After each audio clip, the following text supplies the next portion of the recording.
Hey guys, welcome to the Heart of David. Hope you guys are doing well wherever you are in the world. I don't know where this is. This is just a Waterfall channel.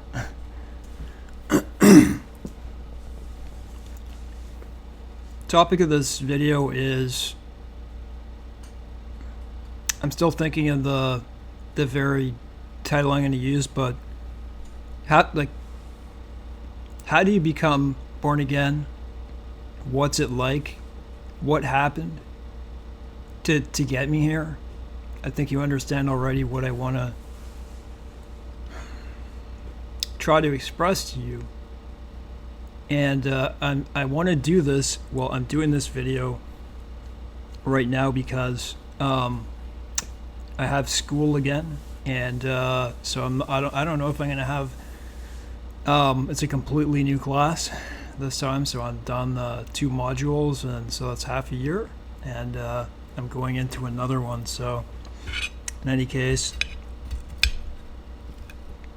in about 45 minutes, I'll be able to see what work, because it's over 12 o'clock. In any case, I just want to express to you some things that you may agree with, and then some things that you may disagree with. And the only thing I'm attempting to do here is to describe my journey. That's it. That looks to be, I could be completely wrong, but that looks to be maybe in the Pacific Northwest. I don't know, somewhere like BC. You never know, that could be Alaska for all you know.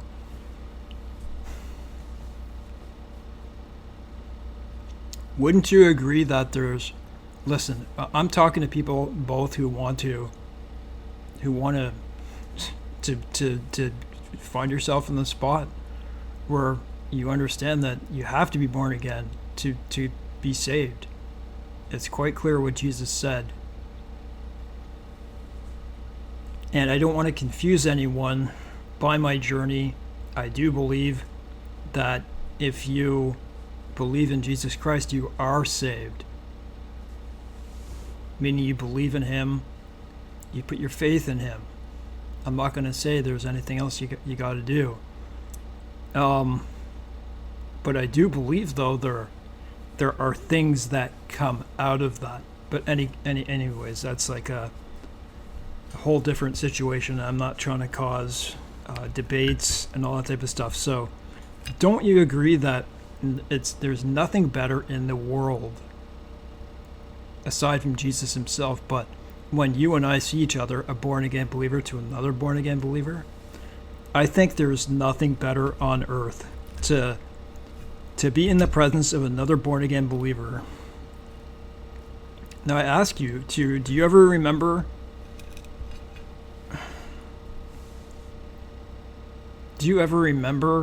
being around any Christian and you try to talk about God? They say, yeah, I'm a Christian, and or even who knows, just, yeah, I have a deep faith in God and this type.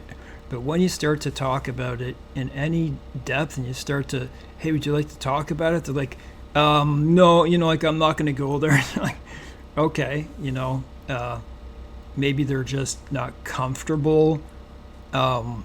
Who knows, emotionally at that point to do it. Maybe they, who knows the reason.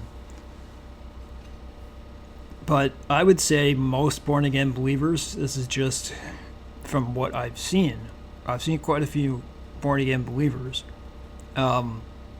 just in the nursing home that I'm working in.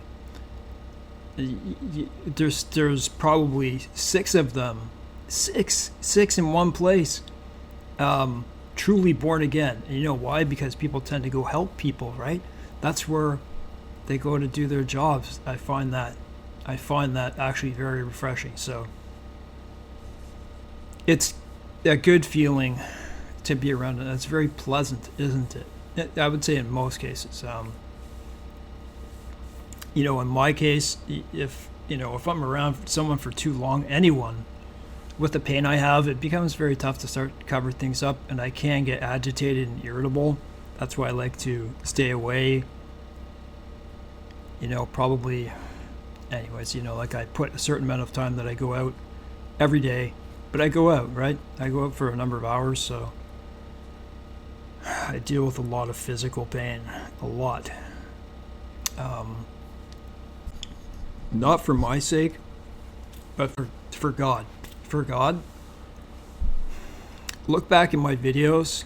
I've probably made on here. I erased a bunch.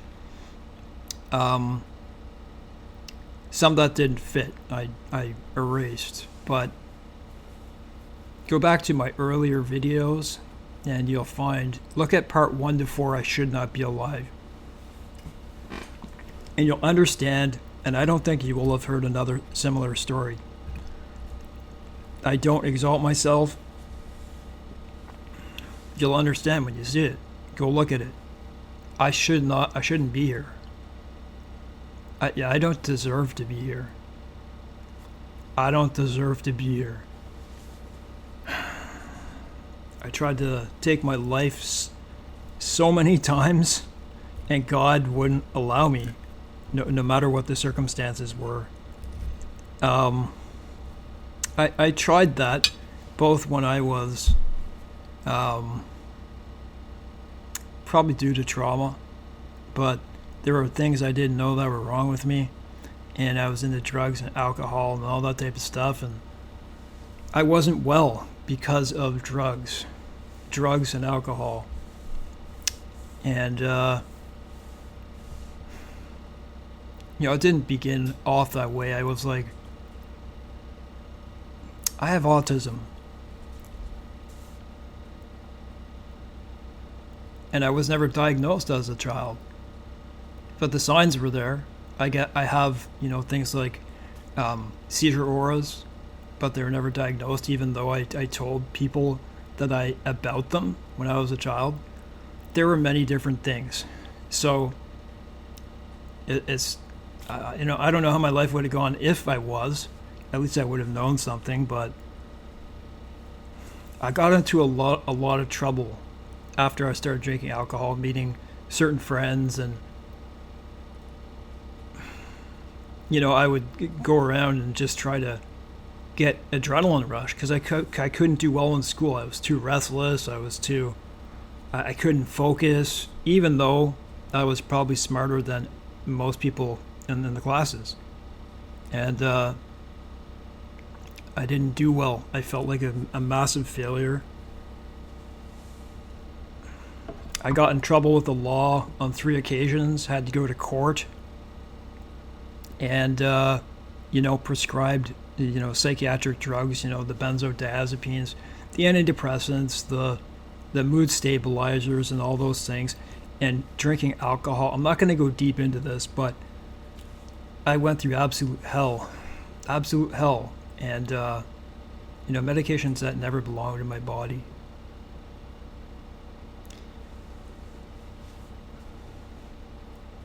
Like, I was breaking the law. I was a very daring kid. I would almost do anything, but I was still a soft-spoken kid, very kind to everyone. I wasn't an aggressive person that way. I just never was that way. I always believed in God. I believed in God. So the Bible says that you're saved, and I know I'm going to confuse you, and I'm being honest with you that I don't know the answer to this. I was quickened in the spirit, let's say, to absolutely detest sin. I'm not there yet. I'm not at that point, but I'm telling you that's what happened. Even though, so I was suicidal because I was going through a lot of drug withdrawals from the drugs that I was abusing and given, like by psychiatrists. They really, really agitated me. I mean, I went through so many withdrawals, like in my life, in the number of hundreds. years of my life in that. So it was very tough. And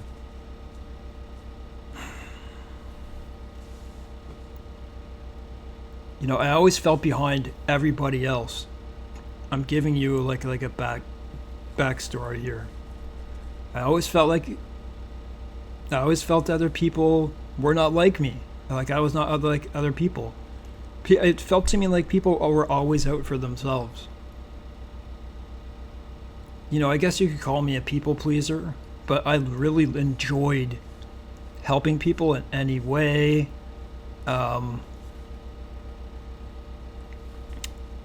Most of my friends betrayed me in a bad way, most of them. And I can't think of myself betraying any of my friends. I can't think of it. If I did something by mistake, it would be by mistake. It was a mistake. But I never purposely had in my heart to ever purposely go out and hurt anyone. There may be one time in my life where I did that, but in any case,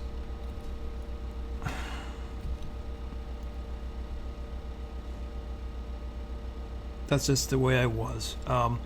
If I wasn't under the influence of alcohol or something like that, I was pretty soft-spoken. Not to say I didn't get in arguments and all that stuff, but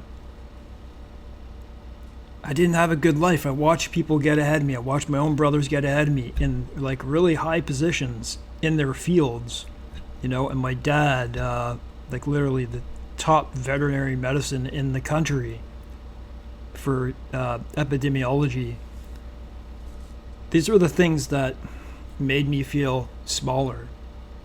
But where I am right now, I know the sky is the limit. I already know because I can see that. And you know what? None of it would be possible without being born again, but with God. The things that He can do for you are absolutely amazing. If you knew the things that I suffer with physically, I'm not going over them. They're the most toughest pain disorders to get through, and there's just too many of them. I wonder many times of the day how, and there are reasons behind it other than just God. I really suffered from I got a pain disorder because of an indirect nervous system attack because of an antidepressant I was on. Back in 2004, I was having convulsions and a very serious event. My neck tore, pain began in my neck, spread in my face.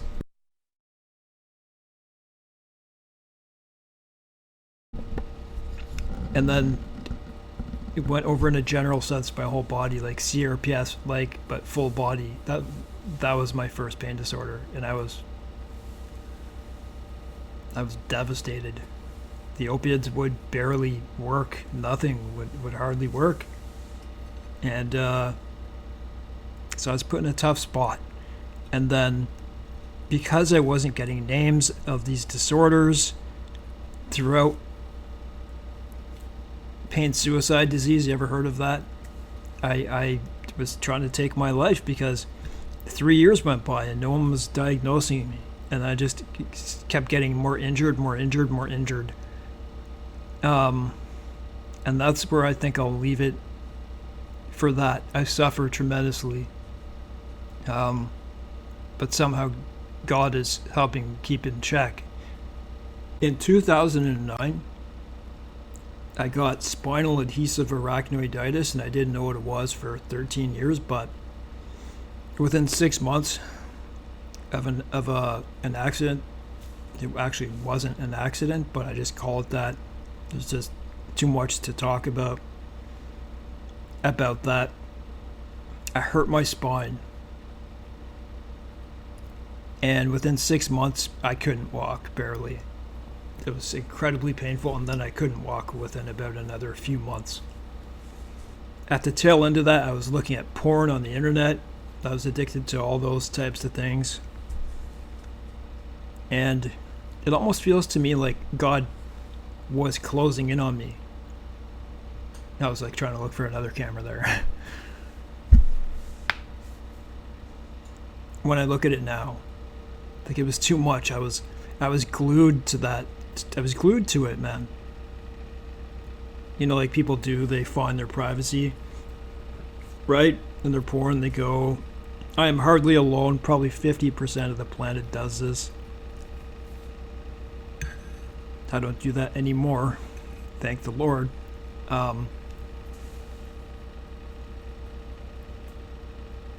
I went through a period of so much suffering.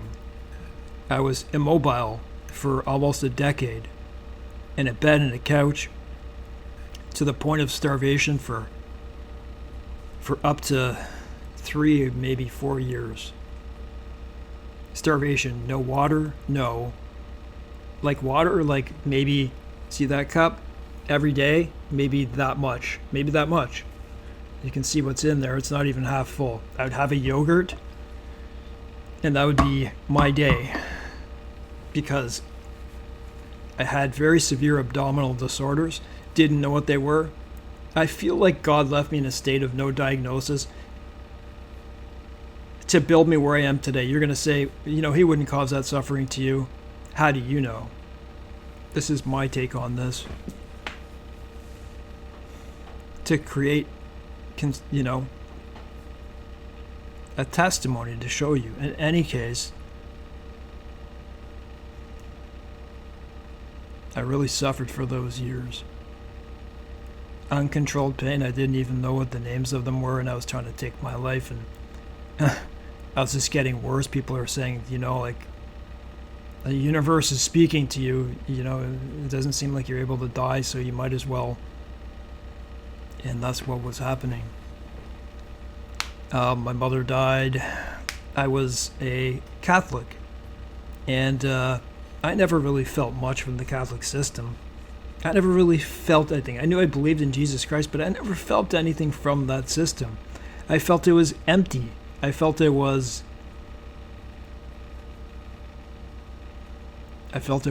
empty. There was nothing. It didn't feel like there was really anything spiritual and real in it to me, you know? My mom died in 2017, just when I was getting up on my feet, and it was a big part why I either got up on my feet and continued. I was trying to the year before that. She died. She is a believer. I'm not going to say was, is, and I will see her again. That really changed my life. And not for the good at first. I had to move in here almost 7 years ago because me and my father were arguing, and it was very tough to live around him, I'll just say. And, you know, obviously part of that's my fault. I can't get into that. So I move in here, okay? I don't have... Do you know what 10 years of being on a couch in a bed does to... I didn't know electronics. All the electronics I didn't know that came out. It was a different world. I had my laptop in 2009, but...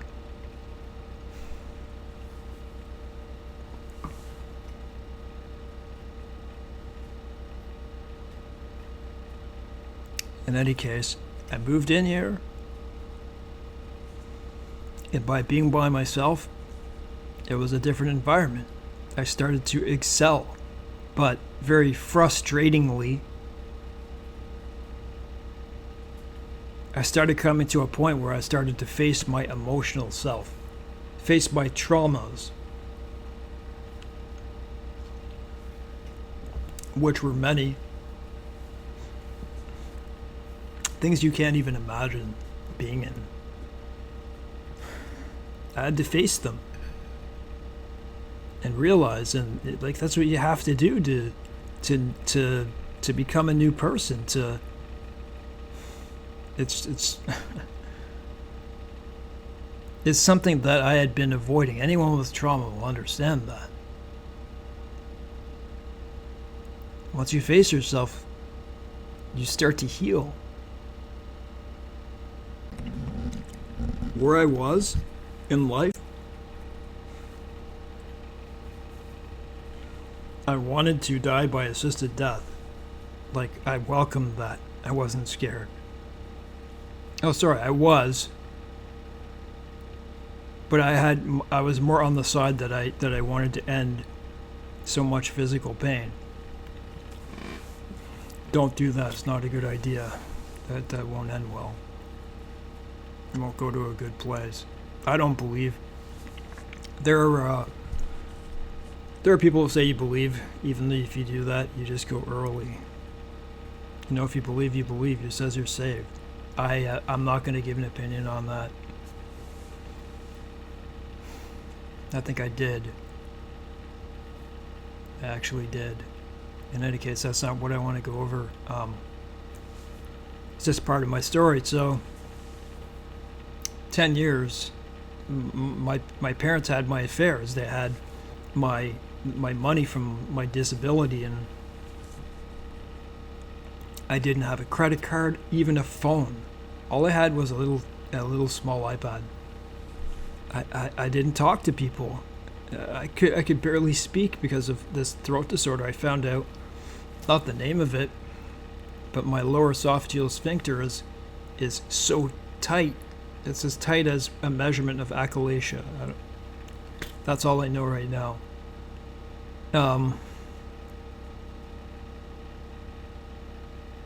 Difficult to speak with a dystonic like throat disorder and other issues. I didn't have the right meds so I could even speak and eat for a number of years, and that's why I wasn't eating, because of tremendous colic and abdominal pain. And I gave up food because I tried and I tried and I tried to the point where I just got too sick, and it was better not to eat. That's what happened. You ever seen the movie The Machinist? That's what I looked like. Probably even worse than that. In any case, I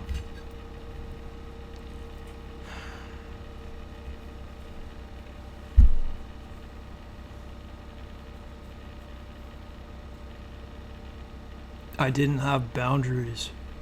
I didn't really know them. I was living in hell for so long. My parents took care, like I said, of that. I didn't have a credit card or a phone. I was like right at this, right from scratch. And people say, well, you have an apartment. That's, you're so lucky. You have no idea the things that I faced. No job, no nothing. I mean, probably most people in the state don't have a job. And why this story is amazing. Not because of me. I set out both to introspect on my past life because I was in a new environment by myself. I started doing that, things started to change. I went after my pain disorders like feverishly, and I found out every one of them. Every one of them. God gave them to me almost in a very short string. It was amazing. And that took a lot of stuff off my mind. Like, it was damaging me emotionally. Can you imagine? Pain, suicide diseases, they're not even telling you have them. That happens with the pain, suicide disease a lot, because they're hard to diagnose. In any case, I started to apply for credit. Start doing this, and I started to build up one thing and then another thing. Start a little small business, of which I have today, which I engage, and then I pause it, and I engage and I pause it. It's nothing. It's just a side business, a little small side business that does well at certain times. In any case,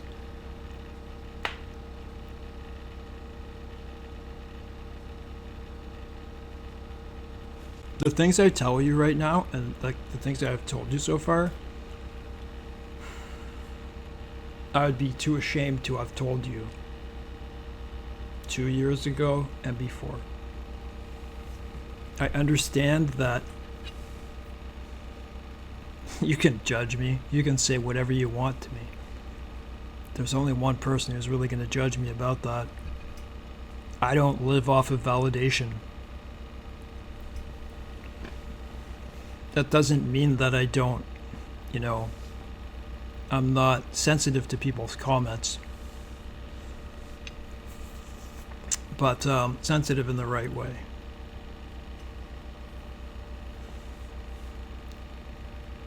I started to watch, like I told you, Joyce Meyer in the beginning of starting to investigate, starting to make my way searching for God.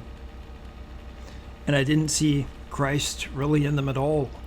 Then I fell into the investigations of the Catholic Church, and I was stunned that I was deceived all these years, and that whoever calls themselves Christians, the people don't know the Bible, people just call it as a name. There are so many of them. A Christian country, and you want them all to be saved, of course. That whole system is rotten in the way that they're not teaching the actual truth. Not to say some churches don't, because I know some Catholic churches do. But as long as you venerate Mary, it's no good. Give me a sec here. You fall into one wind of doctrine and you go into another. Like I said, a little bit of Calvinism here, a little bit of Baptist here, and no charismatic. I never fell for that kind of crap. But I was also going through a lot of things, like a lot of pain still, and this happened to me. That felt like that almost destroyed me, both mentally and physically. I didn't even know what was happening. How people call themselves chosen ones and all that type of stuff. And they're like people calling themselves chosen ones and that aren't even talking about Christ, they're just talking about themselves. That's what they talk about in their videos, is themselves. Those people are not chosen, but I agree that some of us certainly are chosen.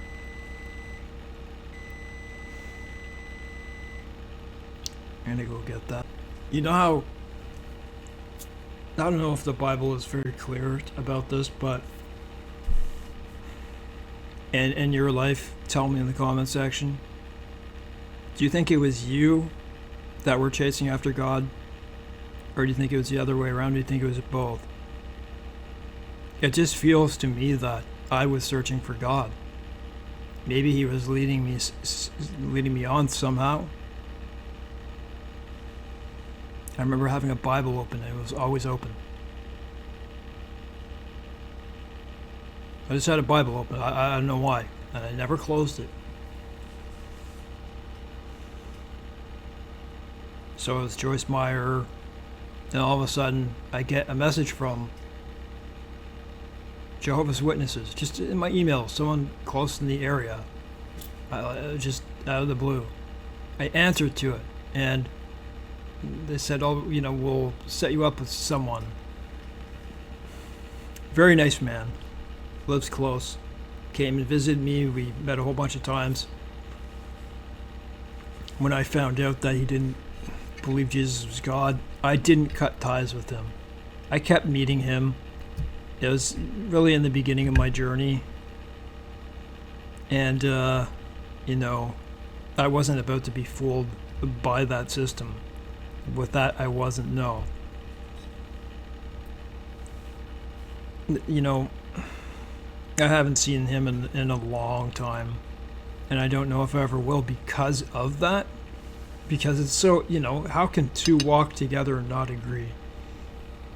So, I was trying to find out about God and all the Catholic system. I did, probably in the number of thousands of hours of research about church history, the Bible itself, exegesis on passages and stuff, and then it went to the Seventh-day Adventists, because I believed a lot of the things they did were pure. And I like purity. And it's very hard to find purity these days, is it not? I found they were very pure, but I just couldn't fall for their Ellen White stuff. And I started to feel like, why does it have to be a denomination? It seems to be the denomination that's the issue here. Like, you gotta conform to something. It just didn't feel right to me. Why should we be trapped by a system? God forbid that we shouldn't meet, right? But it doesn't have to be between walls. It doesn't have to, it can meet you out in the forest, which is probably better. Or here. Wouldn't it be nice to be with 3 or 4 believers? Or just 3? Sit down on the rocks on that shore and talk about God? Is there anything better in this world than talking about God? What a tough thing to try to you do those studies. Like I said, all those hours that I spend time learning about God's word so you don't get fooled. This is one of my lessons for you. You know how important that is? You might want to even turn YouTube off completely and then research it on Google or some search engine and follow your heart. It's so easy to be swayed by people that sound so convincing and do that. Maybe you have challenges, maybe you're a slow reader, who knows what, right? We all have our different problems.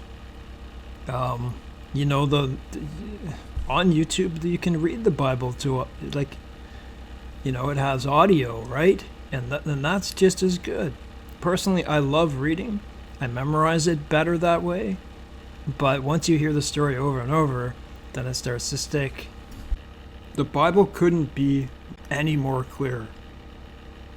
By Paul the Apostle, who was sent to the Gentiles, who was just as important as Moses in terms of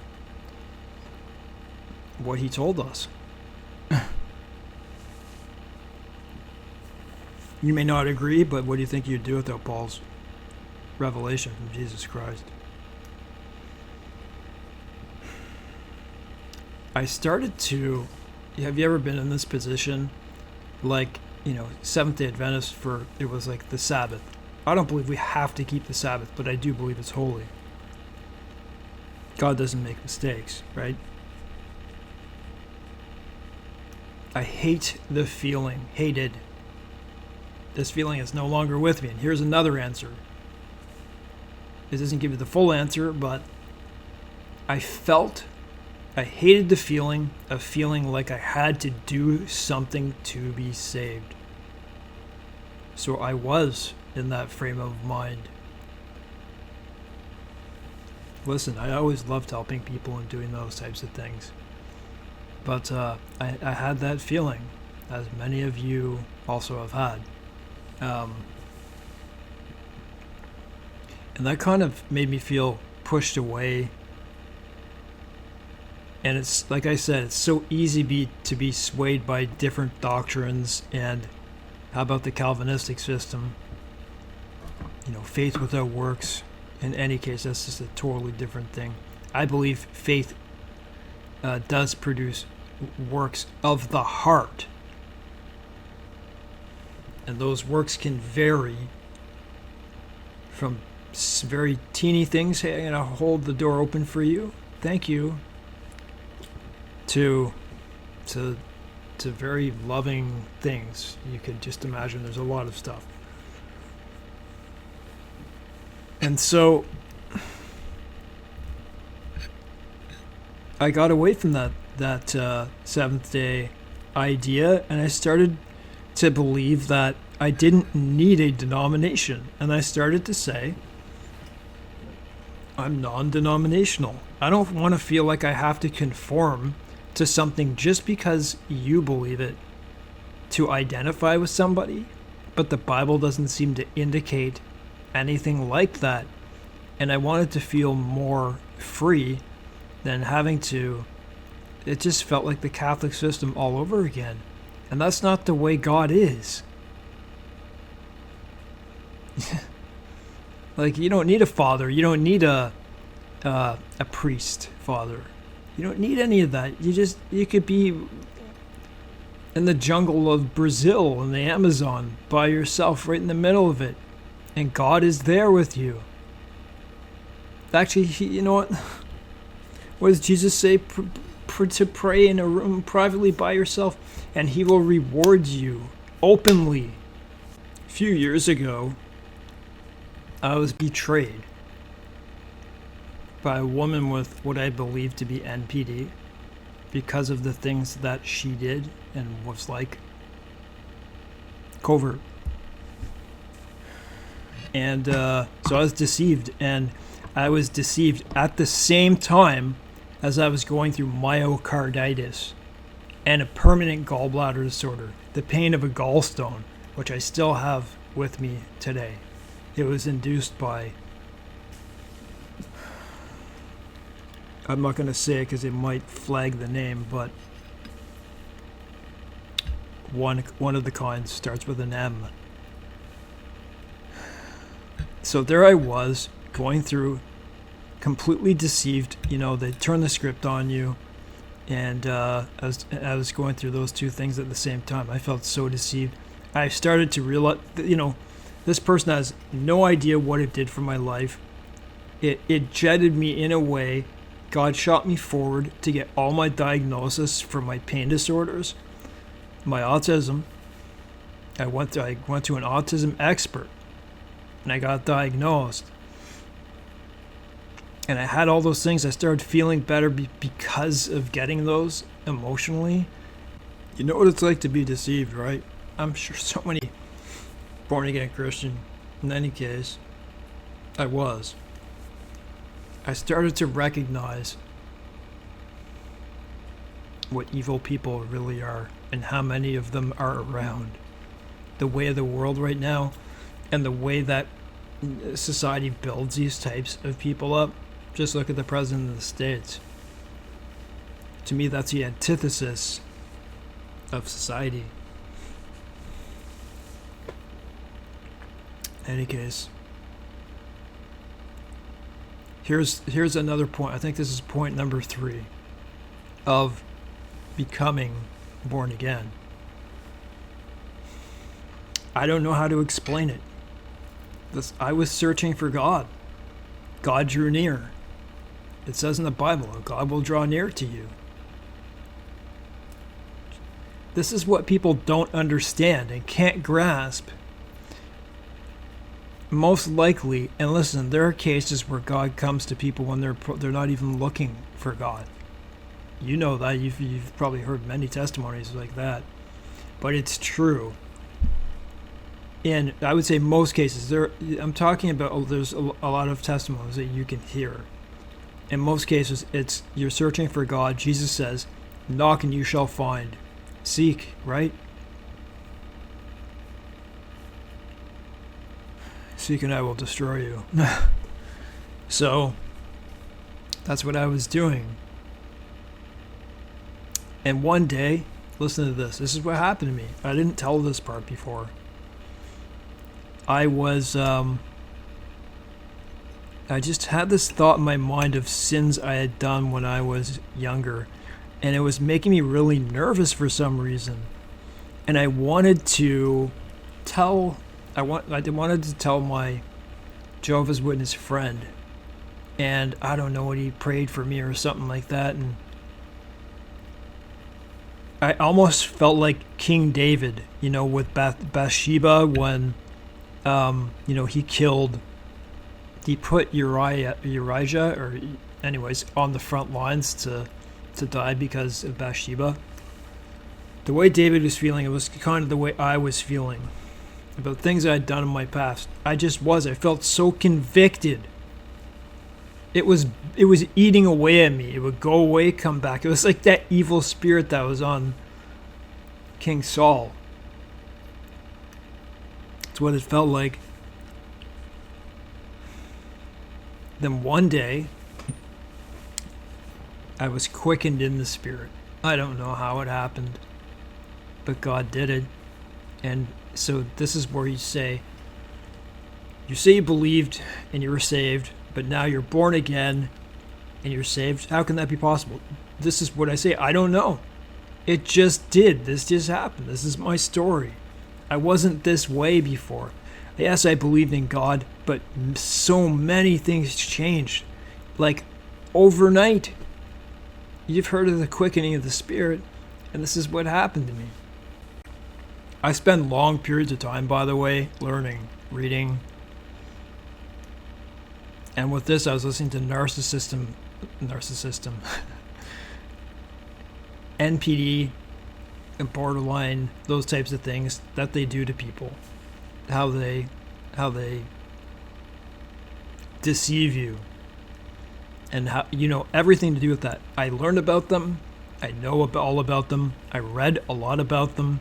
I started to realize what some of society is like, what people are like. Not everyone, but that so many people are out for themselves. And, I'm not bitter in that, okay? But I understand what people are like. And I already had good discernment, but not with boundaries and stuff like that, but I learned them quickly. Everything was starting to come into place. As I said, I had that sin conviction feeling. And it was strange. I'd never felt this way in my life. And I'm walking to the grocery store one day.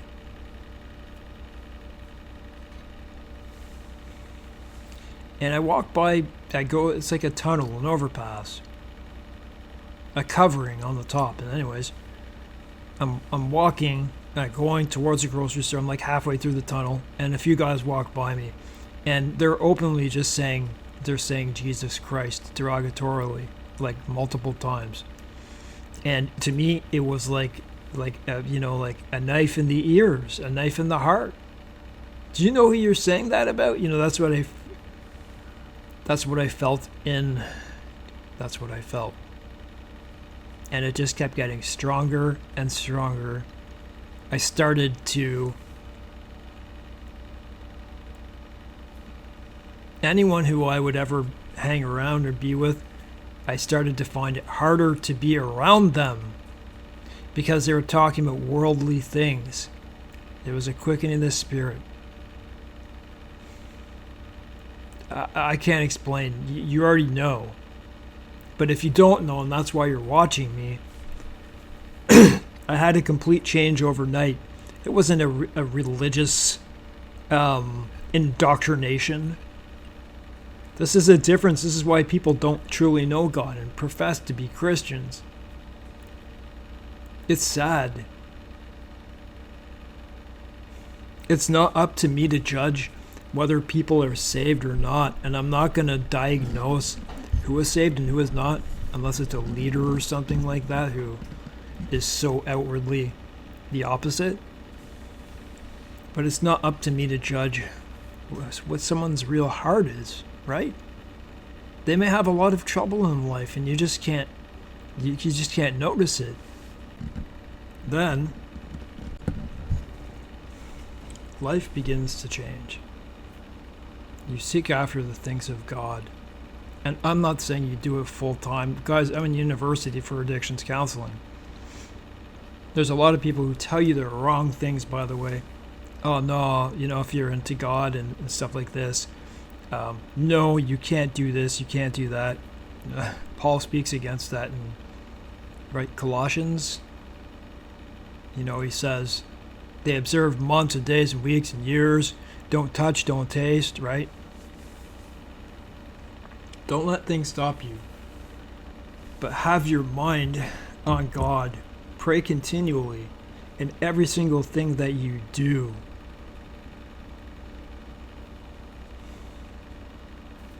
I don't know.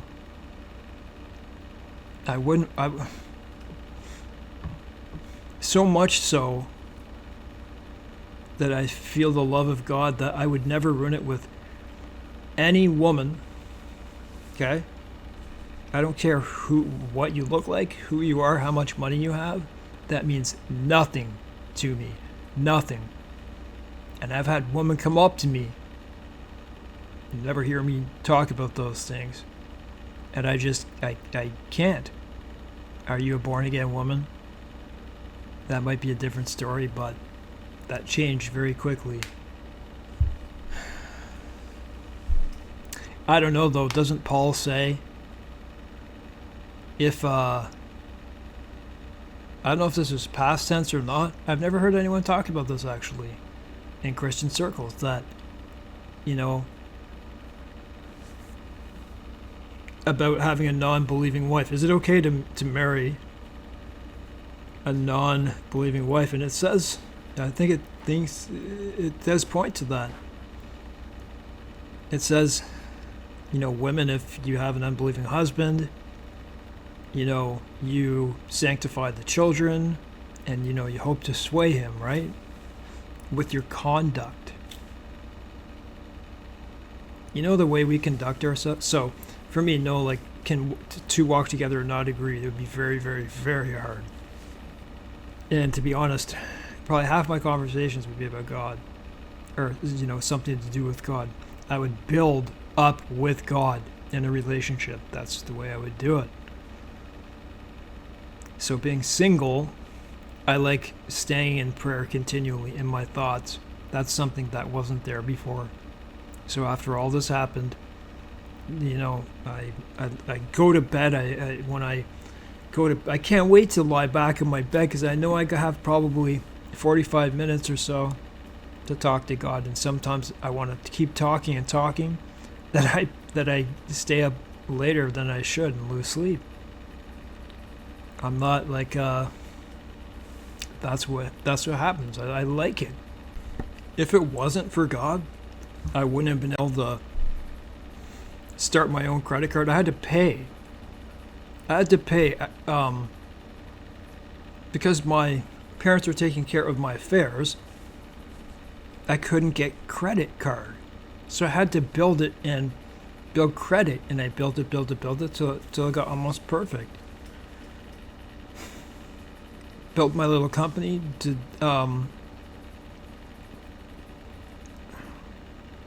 sorry guys, I'm eating at the same time, so it's stuff in my mouth and stuff. Just give me a sec.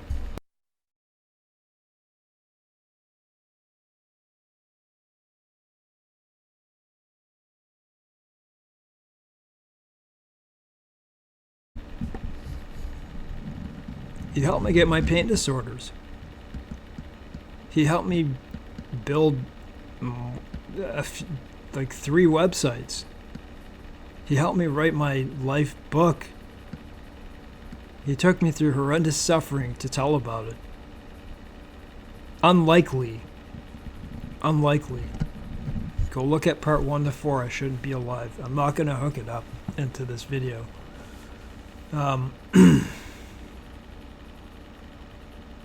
I shouldn't be here, but I am. And it amazes me where God has taken me. Where to be in the complete like reversal of me taking care of someone like, you know, in a nursing home, going room to room, advocating for people, feeding dementia patients, which is extremely rewarding if you can bear that.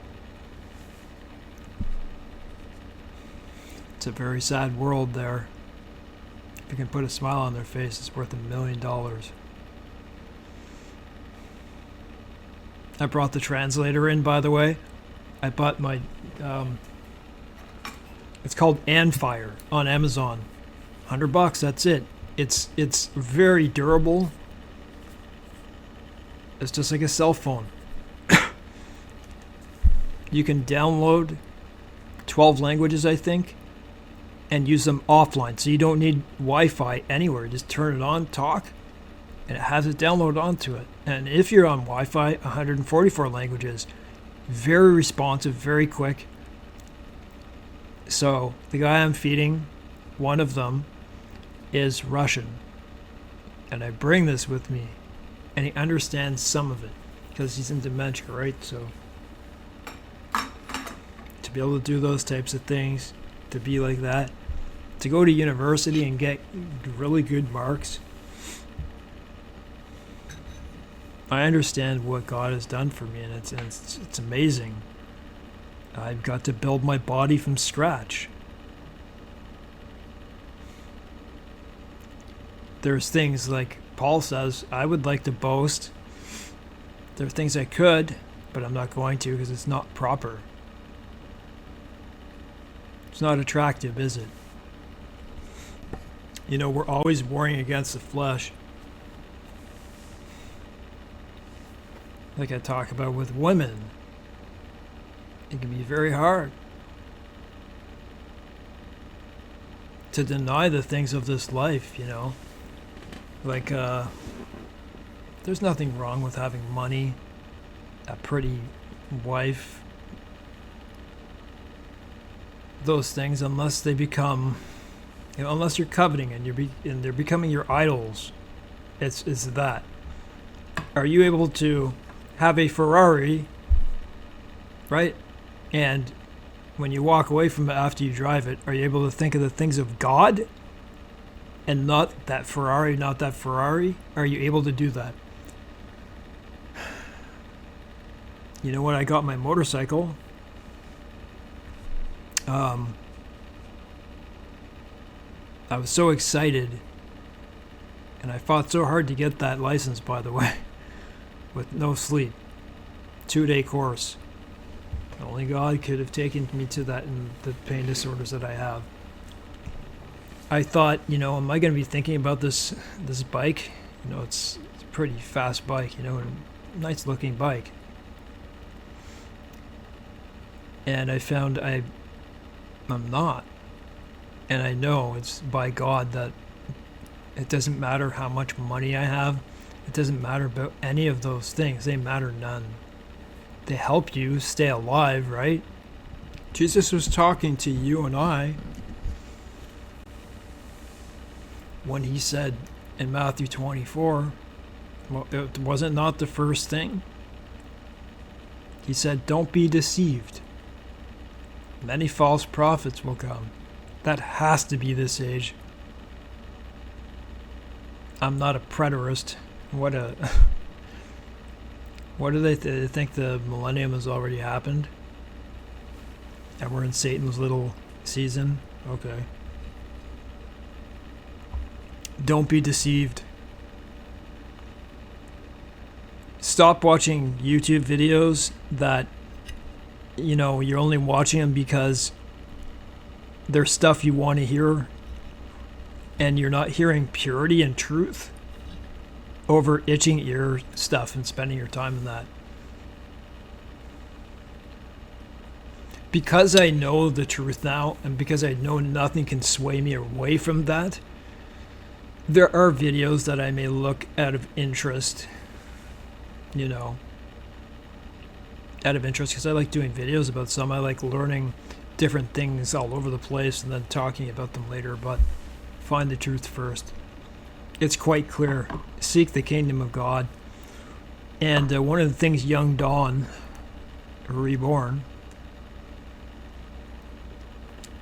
doesn't understand, and it's hard for me to understand how he doesn't understand.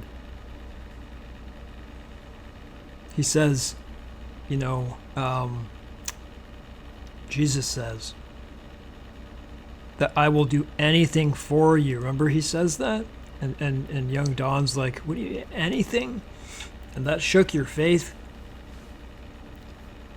Because you don't even know what it's talking about.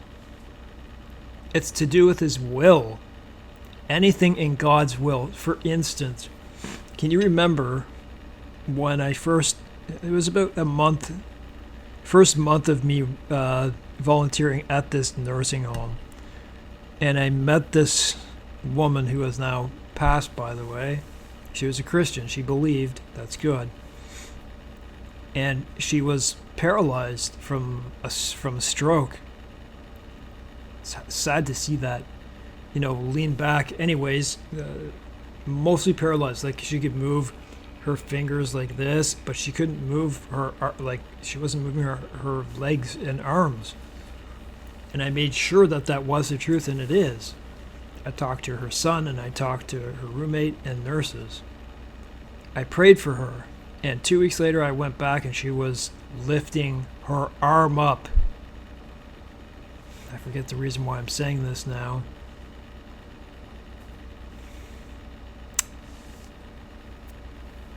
In his will, that's why. So it doesn't mean that what you do, even if it's pertaining to God, it doesn't mean that that's in his will. If he, you may change God's mind. You may say, please, Lord, I need my brother to be saved. I don't have any other my family members to see me in the kingdom of heaven. I do, by the way, but I'm just saying. He's giving you an example. If it's in his will, he will answer that. If it's in his will, that's what that means. One thing that I know is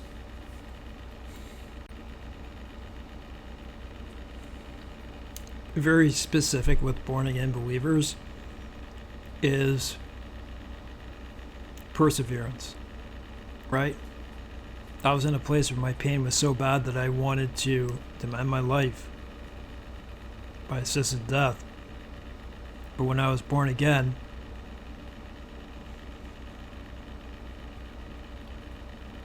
you're in the depths of hell, of pain and suffering, or whatever it is you're going through. Somehow you're still going to make it through. And in my own life, I'm applying, this is me. I already knew what suffering was through drug withdrawals. Hardest things to go through, opiate withdrawals. I'm not saying from addiction, from that one, but benzodiazepines, it was horrific. Being able to persist and go on despite odds that are against you. The perseverance of the saints. Listen, seek God first and see what happens. And I pray for anyone who watches this channel. I'm going to end here, but I want to say this. You see this scene here? Like, you see the beauty of the scene. I chose this scene on purpose.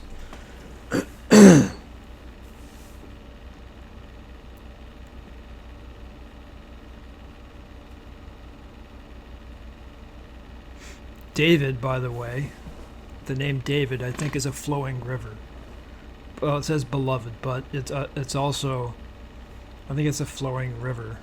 In any case, I've seen many of what I would term born-again Christians. When I look on their channels, they have a river. And when I look at this, I just say, you know how they say from the east and the west and the north to the south?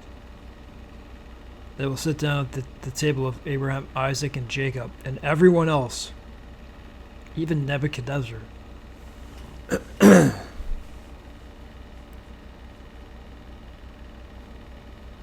I always wanted to meet Jesus and walk along a river with him and talk about all the things that happened in my life. But you know what? Those things might probably be forgotten. But I hope to be able to meet all of you in this area right here. And who's to say it won't happen? Maybe he will grant that. I'm sure the place that we're going to go is so much more beautiful than this. This is my ideal picture right here. I love I love a river, like just like that. That like you could probably just make it across that.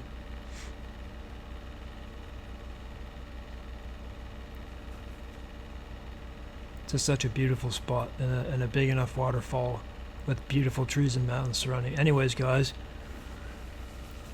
I will meet you all someday, unless you're an apostate that hates me watching me. Yeah. Continue in prayer. Actually, I'll finish off saying this. My rabbit's trying to get my attention to say I want out.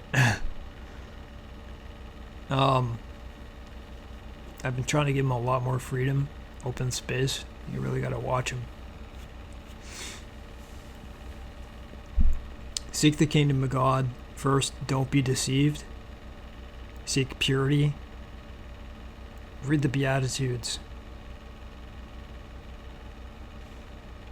It's unfortunate there's so much deception out there right now that this is so calming, isn't it? And I don't know if I can turn it on here. No, I gotta go and make it smaller, which I'm not gonna do. Or I think it will show some addresses of mine, but in any case, I love you all, and we're getting so close. It's getting really close. Being born again changed my life. I don't know how to explain it. It was a quickening of the spirit, and I'm so thankful. God, I used to get tired and all that type of stuff. And if you're reading scripture tired,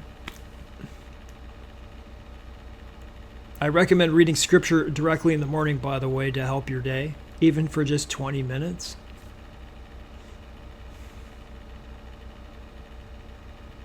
I forgot what I was going to say, so I'm going to end the video.